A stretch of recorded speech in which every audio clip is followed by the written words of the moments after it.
మనం అందరం భయపడతాం, మనందరికీ బాధ కలుగుతుంది, ఒక్కోసారి రోగులుగా కూడా మారిపోతుంటాం. ఇక అలాంటి సమయంలో ఒకసారి అమ్మ మమత, ఒక్కోసారి నాన్న తోడు, ఒక్కోసారి మిత్రుల ద్వారా లభించిన ధైర్యం మనం కోలుకోవడానికి సహాయపడుతుంది. ఎప్పుడైనా మనం నిరాశలో ఉన్నప్పుడు మన ఆత్మీయులు ఎవరో వచ్చి 2 తీయని మాటలు చెప్పినా సరే మనోబలం పెరుగుతుంది.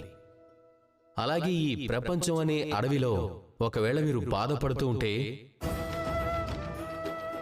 కొన్ని మాటలతో ప్రశంసించండి, కొన్ని మాటలతో స్తుతించండి. కొన్ని క్షణాల పాటైనా సరే మీ ఇష్టదైవాన్ని తలుచుకోండి, ఆయనను ప్రార్థించండి. ధైర్యం పెరుగుతుంది, శక్తి పెరుగుతుంది. అలాగే మీరు ముందుకు వెళ్ళటానికి మార్గం కూడా కనిపిస్తుంది. అప్పుడు ఈ మనసు సంతోషంతో చెప్తుంది, రాధా కృష్ణ.